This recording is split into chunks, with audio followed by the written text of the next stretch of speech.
Hello everyone, this is lecture 16 of the subject analog circuits. In this class I am going to discuss oscillators. So, firstly I am going to give the small introduction of oscillator, then basic principle of oscillator and classification of oscillators. So, starting with the oscillator. Now, see what is this oscillator? You all have used this oscillator in your laboratory, right. This oscillator is a device which is used to generate a signal of desired frequency. It is used to generate a signal of desired frequency, right. Now, why we need this signal to be generated? Like in communication systems, you have studied different kinds of modulators, right. In modulation what we do? We generate a carrier signal, we require a carrier signal and some properties of that carrier signal, it is changed as per your message signal, right. And by doing this you say that that is called your modulation. So, this carrier signal which you are generating, how you are generating that carrier signal? Obviously, that is generated from oscillator. So, in communication system,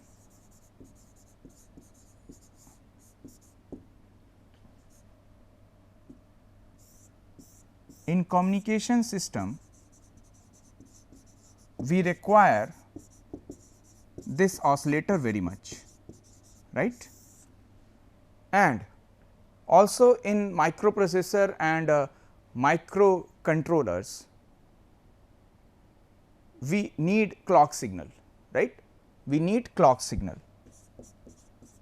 So, you all have studied about this clock signal also in digital system design in sequential circuits, like in flip flops, counters, shift registers, then you apply a clock signal, that is your square wave, right. Again we need that square wave. So, we can generate that square wave, we can generate this sine wave with the help of oscillator, right. That is the purpose of oscillator. Like in laboratories, function generator is there, that is basically the oscillator, and you have seen that with the help of that function generator we can generate sine wave, we can generate a square wave, triangular wave as per requirement. So, oscillator is a device which is used to generate a signal of desired frequency, and this oscillator works on the principle of positive feedback. So, in unit 2 I had discussed about feedback. So, there you had seen that this feedback, it is of two types, one is negative feedback, another one is positive feedback. This negative feedback, it is used in amplifiers, this positive feedback, it is used in oscillators, right. So, this oscillator, it uses positive feedback, that we will see further. And the special thing about oscillator is it does not require an input signal. Now, this is a big question that without giving the input, how this oscillator it generates the output. These things we will see in this class, fine. So, starting with the principle of oscillation of oscillator, let us review few things. See,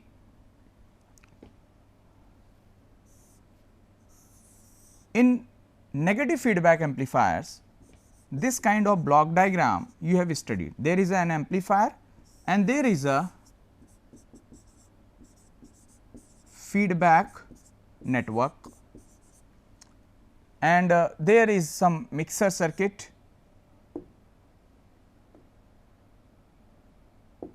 There is some mixer circuit, and one input is your input signal Vs, and the output of the amplifier is V naught. This V naught, it goes to the input of the feedback network, that is called sample of output, it goes to the input, right, and the output of this feedback network is Vf, and the input of this feedback network is obviously that output, that is V naught, and this Vf, it goes to this mixer and some signal is generated.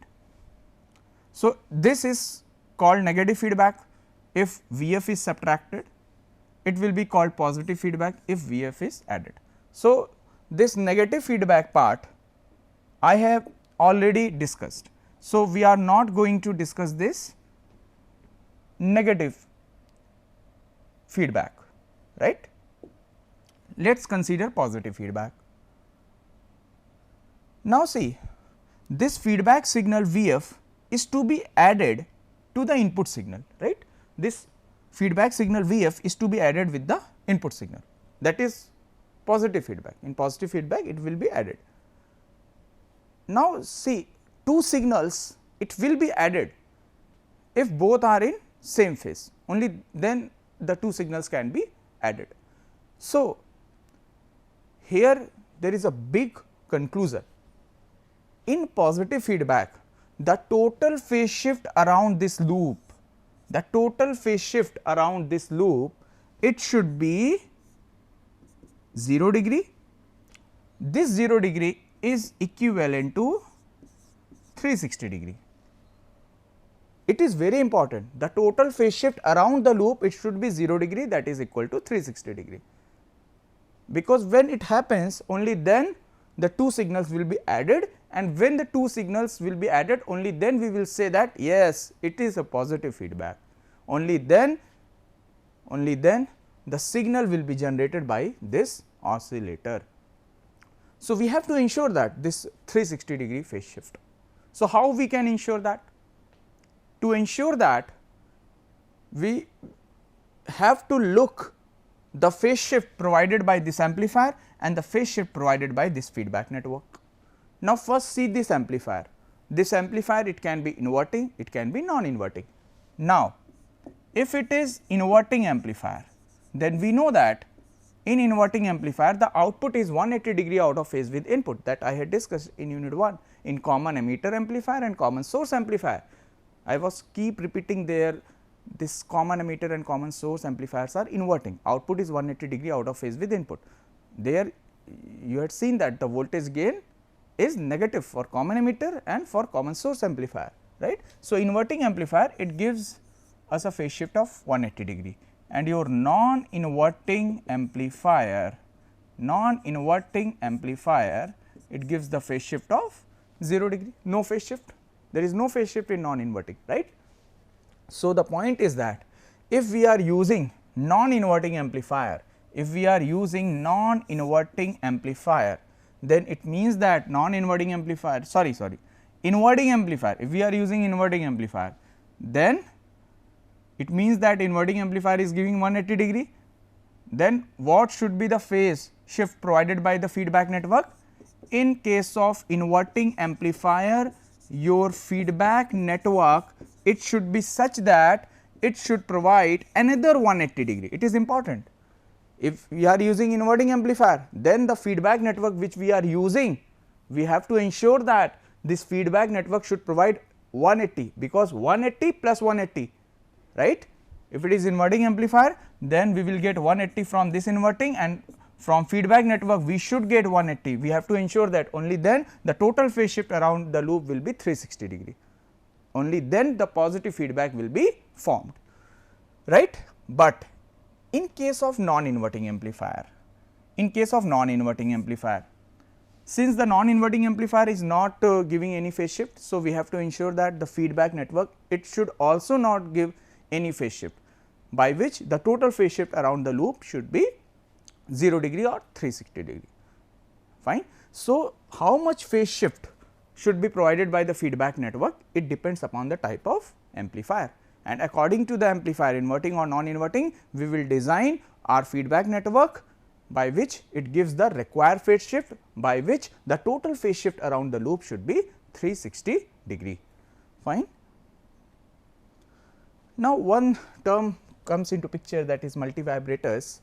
There are three kinds of multivibrators: astable, monostable and bistable. Basically, the purpose of discussing it here is, in astable multivibrator there is no stable states, there is no stable state, and it is basically kind of oscillator. There is no stable state means you will get 0 1 0 1 like this. So, it is a form of a signal. So, this astable multivibrator, it generates a signal of a particular frequency, that is why it falls into the category of oscillator. In monostable multivibrator, one state is stable and another state is quasi stable. So, in monostable amplifier we need a trigger pulse. By applying the trigger pulse, what happens, if the output is at logic 0, then it will go from logic 0 to logic 1 and it will remain at logic 1 for a particular duration, and it will come back to its original state logic 0. This time is decided by the component values R and C. So, one state is stable, logic 0, it is going from logic 0 to logic 1 only when the trigger signal is applied. So, the point is that in monostable multivibrator we are giving some trigger pulse, but in astable multivibrator we do not give any input, no input is required.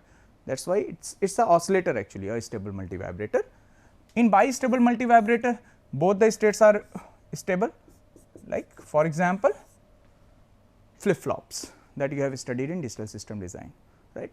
So, in oscillators, just I wanted to discuss this astable multivibrator, that is why I am discussing it, but need not to discuss about monostable or bistable in this class, right. So, the basic principle of sinusoidal oscillator means your sine wave is generated at the output, we will get the sine wave. Now, see, this is your amplifier, and along with this there is some feedback network, beta is the feedback factor. Now, your feedback signal, it is added, that is why there is a positive sign, and the input signal is excess. Now, see, as I have mentioned that oscillators do not require any input signal, but here the input signal is applied just for understanding purpose, just to understand it why the input signal is not required, just see to it. This kind of block diagram you have studied in unit 2 in the negative feedback system. There we have calculated the gain with feedback. So, in negative feedback the gain with feedback is A upon, there it was A upon 1 plus A beta, but for positive feedback it is A upon 1 minus A beta. So, the point is that you can see that if your A beta is equal to 1, then what will happen? Your AF will be infinite. If A beta is 1, it means in denominator 1 minus 1, that is 0, 1 by 0, that is infinite. If your gain is infinite, it means that without giving input we will get the output. That is why I have mentioned this equation here, just to understand it, right. If your A beta is equal to 1, in that case your AF will tends to infinity, that means very high gain, right. Very high gain means if the input signal is very small, even if there is no input signal, then even then we will get the output, fine. So, this expression is for positive feedback. So, do not be confused that why there is a input signal, right. This input signal is just applied to make it understand, right, why this how this positive feedback is generated, and how we can see that A beta, if A beta is equal to 1, then in that case your gain is tends towards infinite, right. But in practical, in reality, we are not going to apply this input signal, that I will discuss that why without applying the input signal we are getting the output, right. This is just the mathematics point of view, this is just the mathematics point of view, just hold on. See, I will come to that point, that without giving the input why the output is generated in, how the output is generated in oscillator. Before that, see one important thing, that is Bach-Hussein criteria. this Bark-Hussein criteria is, it is for oscillation. The circuit will produce the oscillations or not, the circuit will be an oscillator or not, which factor will decide. So, Bark-Hussein, as per Bark-Hussein criteria, the product of the open loop gain and your feedback factor, it should be 1, that is the first. This A beta is called loop gain, A is called open loop gain, gain without feedback, beta is the feedback factor. So, the product of open loop gain and feedback factor should be 1, and the second thing is your phase shift around the loop, it should be 0 degree or 360 degree. So, this is two important criteria for oscillation. If it is satisfied, then oscillations will be generated. So, I have discussed this in that, from that equation I had discussed that when A beta is equal to 1, then what will happen and why the phase shift around the loop should be 0 degree or 360 degree. So, these 2 points I have already covered. Next is different cases of loop gain. Now, see mod A beta, this is your loop gain. If mod A beta is greater than 1, then in this case, this is case 1, in this case we will get the oscillations of growing type, right, oscillations will keep increasing. So, if we want a sine wave, so do we want such kind of signal at the output at the CRO? No, because it is growing type, we want constant amplitude sine wave. To get the constant amplitude sine wave, your loop gain A beta should be 1. So, if A beta is equal to 1, then we will get the constant amplitude sine wave. You can see it on the CRO, you can generate this sine wave with the help of function generator, just connect that function generator to CRO, you can see it, right. This is called sustained oscillations, and we want it. This is growing oscillations, this is growing oscillations, and the third case is if your loop gain is less than 1. In this case, your amplitude will be decaying type. So, it is called decaying oscillations, So, out of these 3 cases, what we want? The second case, we want sustained oscillations from a oscillator, we want this constant amplitude sine wave, right. That is why the A beta should be 1 as per Bark-Hussein criteria, fine. Now, next question is how oscillator produces output without input. See, in oscillators we do not give any input, still it produces the output. The reason is that every resistance it is having some free electrons,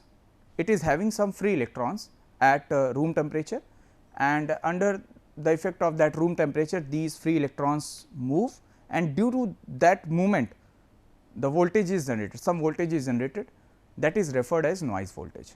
But this noise voltage which is generated, it is very small actually, it is very small, and this noise voltage is to be amplified,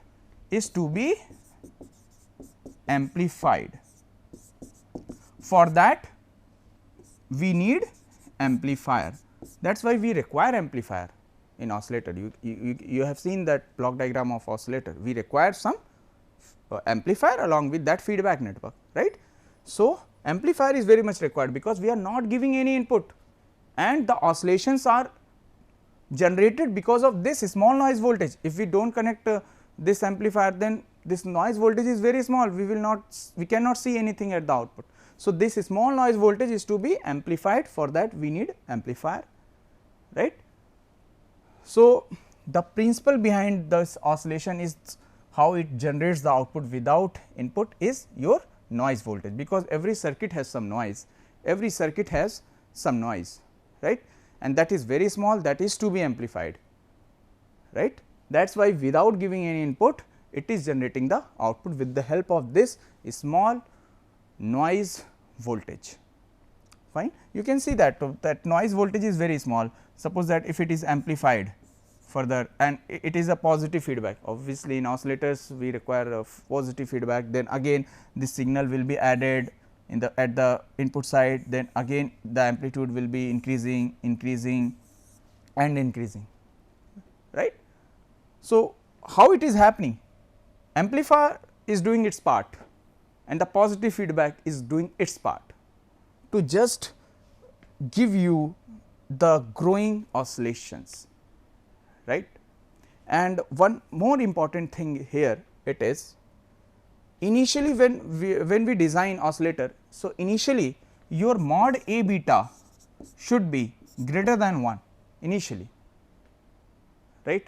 By this we will get the growing oscillations, and when this oscillation, when this signal it reaches a particular amplitude, then there is a limiter circuit in the oscillator. It will limit the amplitude of the oscillations, and after that the circuit will adjust itself from A beta greater than 1 to A beta equal to 1, because ultimately mod A beta should be equal to 1 for sustained oscillation, for constant amplitude in the signal, right.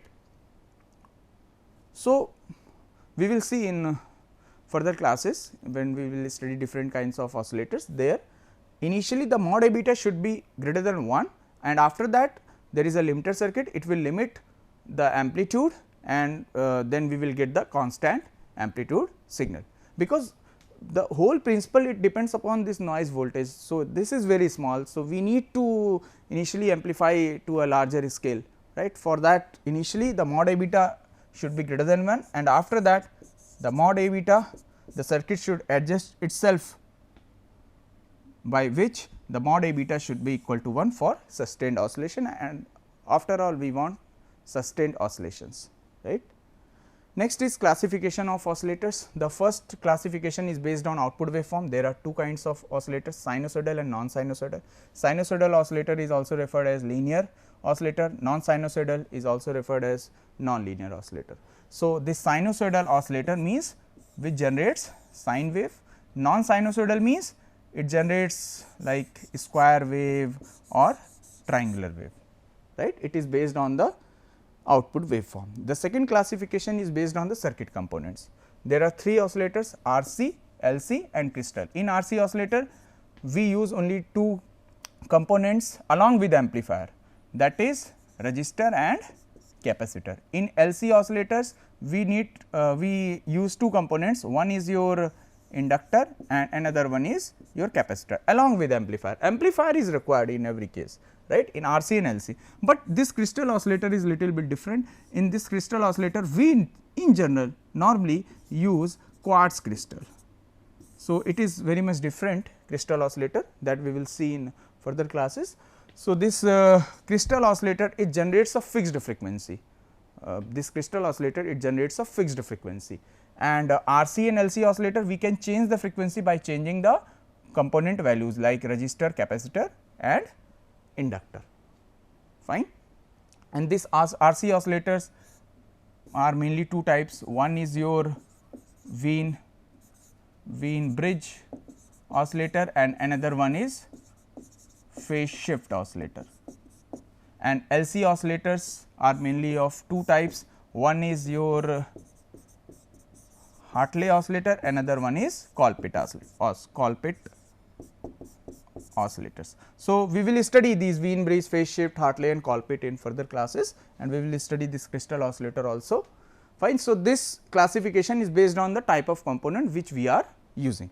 Another classification is based on the range of operating operating frequency, right. So, there are two types of oscillators on this basis, low frequency or audio frequency, high frequency or radio frequency. Low frequency oscillator means which generates a signal in between frequency of 20 hertz to 200 kilohertz. In high frequency oscillator or radio frequency, the signal generated by the oscillator it lies in the range from 200 kilohertz to few gigahertz. Like your RC oscillator is a audio frequency oscillators, your radio frequency oscillator or high frequency oscillator is LC. RC is the low frequency oscillator and radio frequency oscillator is your LC oscillators, right. We will see it in further classes. Next classification is based on whether the feedback is used or not. So, there are two kinds of oscillators on that basis. One is feedback type of oscillators that we will study, like RC, LC oscillators, and all the oscillators which we are going to learn in this unit, all are feedback type of oscillator, means there is some feedback network, right. Another kind of oscillator is non-feedback type of oscillator. In non-feedback type of oscillator, basically negative resistance region it comes into picture, and due to this negative resistance region, the oscillations are produced. For example, UJT relaxation oscillator, UJT, that is unijunction transistor, but here we are not going to study this non-feedback type of oscillator, because we are focusing on the feedback. Which feedback in oscillator? Positive feedback in oscillators. So, in this class I have discussed the basics of oscillators, principles of oscillators, and classification of oscillators. This is the reference. Thank you.